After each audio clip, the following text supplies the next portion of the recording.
Shalom, bertemu kembali dengan Bu Reni dalam video pembelajaran Pendidikan Agama Kristen dan Budi Pekerti tingkat SMP kelas 7. Shalom, anak-anak Ibu, selamat pagi. Apa kabar anak-anak hari ini? Puji Tuhan, luar biasa. Kabarnya Bu Reni juga puji Tuhan, luar biasa. Sehat selalu ya anak-anak Ibu semuanya. Anak-anak, sebelum kita akan mulai pembelajaran, mari kita berdoa, kita mohon tuntunan dari Roh Kudus. Mari kita berdoa. Terima kasih Tuhan Yesus buat hari ini. Saat ini kami mau belajar Tuhan, pendidikan agama Kristen dan budi pekerti.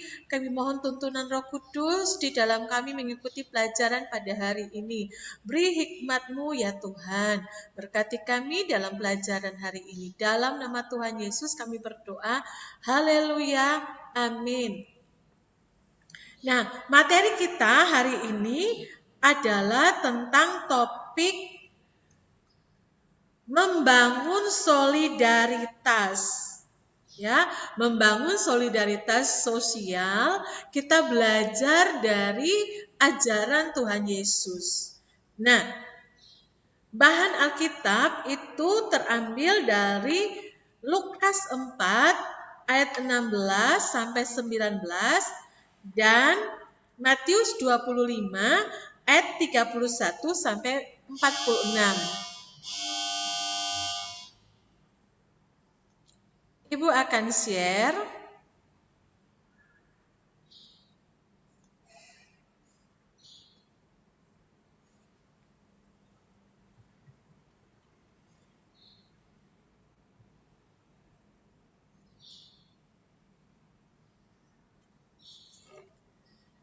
Nah, silakan anak-anak Ibu membuka buku paket bab 10 halaman 72 sampai 77. Kemudian anak-anak bisa simak tayangan video pembelajaran ya melalui link yang Ibu siapkan. Nah, indikatornya adalah yang pertama, menulis refleksi tentang mewujudkan iman Kristen dalam bentuk karya nyata bagi sesama. Yang kedua, menceritakan kegiatan yang dilakukan sebagai wujud solidaritas bagi sesama. Indikator yang ketiga adalah melakukan wawancara dengan pendeta atau majelis jemaat mengenai bentuk solidaritas sosial yang dilakukan oleh gereja. Yang keempat, belajar arti solidaritas dari orang Samaria yang baik hati. Yang kelima, membuat slogan dalam rangka mempromosikan solidaritas bagi sesama. Jadi anak-anak Ibu membangun topik pelajaran hari ini merupakan kelanjutan dari pelajaran sebelumnya. Tetapi materi ini memberikan penekanan secara khusus pada pemahaman tentang solidaritas menurut ajaran Yesus, ya. Dengan judul Membangun Solidaritas Sosial, belajar dari ajaran Yesus Kristus. Bahan Alkitab Matius 25 ayat 31 sampai 46, Lukas 4 ayat 16 sampai 19. Lukas 4 ayat 16 sampai 19. Ia datang ke Nazaret, tempat ia dibesarkan, dan menurut kebiasaan pada hari Sabat, ia masuk ke rumah ibadat lalu berdiri hendak membaca dari Alkitab. Kepadanya diberikan kitab Nabi Yesaya, dan setelah dibukanya, ia menemukan nas di mana ada tertulis, Roh Tuhan ada padaku, oleh sebab ia telah mengurapi aku untuk menyampaikan kabar baik kepada orang-orang miskin, dan ia telah mengutus aku untuk memberitakan pembebasan kepada orang-orang tawanan dan penglihatan bagi orang-orang buta, untuk membebaskan orang-orang yang tertindas, untuk memberitakan tahun rahmat Tuhan telah datang. Yesus menyatakan solidaritas pada sesama manusia. Yesus mengajar, Yesus menyembuhkan orang sakit, Yesus membangkitkan orang mati, Yesus memberi makan bagi yang lapar.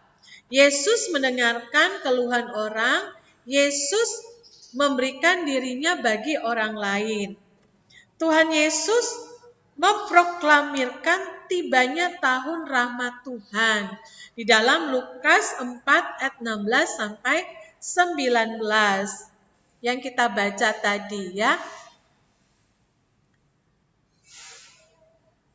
Pernyataan ini sekaligus menyatakan solidaritas Yesus bagi sesama, terutama bagi mereka yang ada dalam penderitaan. Seluruh pekerjaan dan pelayanan Yesus dilandasi oleh cinta kasih dan solidaritas yang tulus pada manusia. Yesus pun meminta umatnya melakukan hal yang sama. Yesus katakan di dalam Matius 25 ayat 40b, segala sesuatu yang kamu lakukan untuk salah seorang dari saudaraku yang paling hina ini, kamu telah melakukannya untuk aku. Pertanyaan, bagaimana sikap Tuhan Yesus dalam mewujudkan solidaritas? Nah, anak-anak ibu, bagaimana sikap Tuhan Yesus dalam mewujudkan solidaritas? Silakan. Siapa yang mau menjawabnya? Ya, silakan. Ya. Iya, bagus sekali ya. Jadi, sikap Tuhan Yesus dalam mewujudkan solidaritas nampak jelas dalam khotbah Tuhan Yesus yang di bukit. Yang ada di dalam firman Tuhan Matius pasal 5 sampai pasal 7. Khususnya dalam ucapan bahagia di dalam Matius 5 ayat 1 sampai 12. Ya, anak-anak buka di dalam Matius 5 ayat 1 sampai 12. Di situ ada khotbah di bukit tentang ucapan bahagia. Dikatakan berbahagialah orang yang miskin di hadapan Allah, karena merekalah yang mempunyai kerajaan Allah. Kemudian berbahagialah orang yang berduka cita, karena mereka akan dihibur. Kemudian berbahagialah. Nah, anak-anak ibu baca di dalam Matius 5 ayat 1 sampai 12. Juga nampak jelas dalam wujud solidaritas dari sikap Tuhan Yesus di dalam Matius 25 ayat 31 sampai 46 tentang perumpamaan tentang raja yang menghakimi. Sikap Yesus dalam mewujudkan solidaritas nampak jelas juga dalam Injil Lukas yang dikenal sebagai Injil yang berbicara tentang keberpihakan kepada orang miskin. Solidaritas dalam konsep Alkitab atau iman Kristen sebagaimana yang ditunjukkan oleh Tuhan Yesus adalah suatu perasaan kebersamaan dengan orang lain, merasa menjadi bagian dari mereka, dan sebaliknya mereka adalah bagian dari kita. Bahwa kita tidak sendirian, tetapi kita ada untuk dan bersama orang lain. Kemudian, anak-anak ibu mau bertanya pertanyaan yang kedua. Apakah solidaritas itu hanya bersifat materi saja? Bagaimana? Apakah hanya bersifat materi saja? Iya, benar sekali ya. Solidaritas itu tidak hanya bersifat materi semata-mata, namun membutuhkan keberpihakan sebagaimana yang dilakukan oleh Tuhan Yesus. Jadi, solidaritas dalam pemahaman iman Kristen, ya, solidaritas tidak hanya bersifat materi semata-mata. Solidaritas dalam pemahaman iman Kristen adalah sikap yang mencakup jasmani maupun rohani di dalam diri manusia. Anak-anak, ada orang yang khawatir jika mereka menunjukkan solidaritasnya. Mereka merasa hidup mereka akan terancam. Solidaritas Yesus pada sesama dapat kita lihat dalam beberapa hal, ya. Solidaritas Yesus pada sesama dapat kita melihat dari berbagai hal. Yang pertama, kehadirannya di dunia untuk merasakan apa yang dirasakan oleh manusia, merupakan bentuk solidaritas yang tak terbantahkan. Ya, Yesus lahir dalam kemiskinan. Yesus hidup dalam keprihatinan. Yesus melakukan segala perkara untuk manusia tanpa kecuali. Yesus menderita, bahkan mati di kayu salib secara hina untuk menebus dosa-dosa umat manusia. Yang kedua, solidaritas Yesus pada sesama adalah Yesus mewujudkan solidaritas kepada manusia berdasarkan cinta kasih. Yang ketiga, Yesus mewujudkan solidaritas sosial dalam bentuk penghargaan manusia sebagai makhluk yang bermartabat.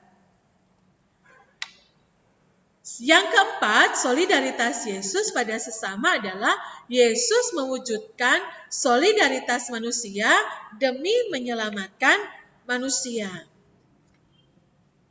Anak-anak ibu sekalian, Tuhan Yesus juga merobohkan tembok eksklusif dari orang-orang yang bersikap eksklusif, yang merasa lebih baik daripada orang lain.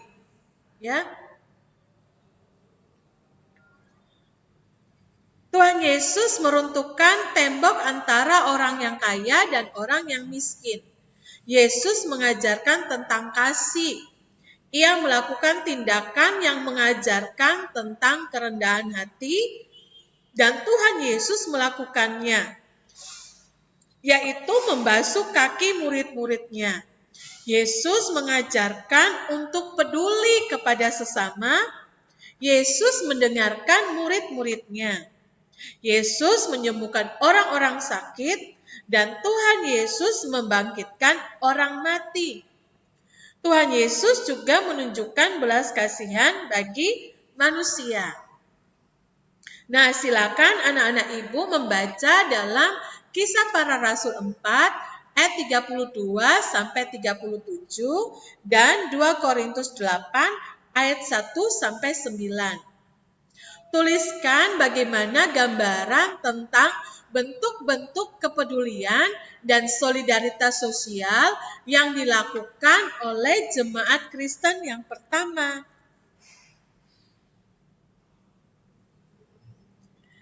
Ya,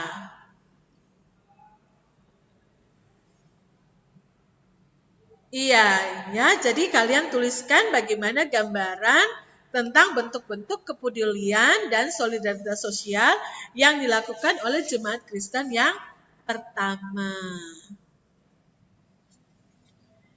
Iya, benar sekali.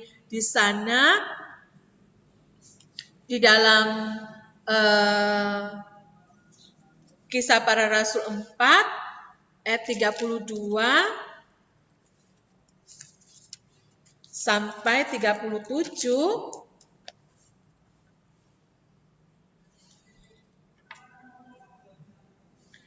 di mana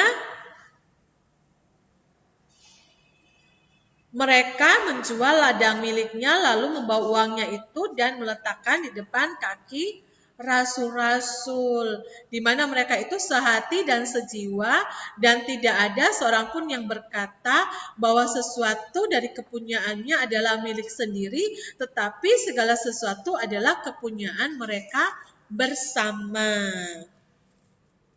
Kalau di dalam 2 Korintus pasal yang ke-8 2 Korintus pasal yang ke-8 ayat 1 sampai 9 itu berbicara tentang pelayanan kasih. Ya, di mana mereka saling untuk meringankan supaya ada keseimbangan. Ya, jemaat-jemaat yang ada di Makedonia. Mereka saling share, saling berbagi dengan penuh kerelaan, membantu jemaat-jemaat yang lain. Nah, anak-anak ibu sekalian, jadi kalian bisa mengikuti materi ini di link YouTube Reni Bengu TV tentang storytelling orang Samaria yang baik hati. Ya, sekarang kita akan buka di dalam Injil Lukas 10 ayat 25 sampai 37. Anak-anak ibu bisa juga mengikuti storytelling di link YouTube Reni Bengu TV, storytelling orang Samaria yang baik hati. Jangan lupa like, comment, share, dan subscribe ya. Nah, melalui perumpamaan tentang orang Samaria yang murah hati, Yesus memperlihatkan kepicikan kaum Farisi dan ahli Taurat mengenai eksklusivisme. Mereka menjadi begitu eksklusif sehingga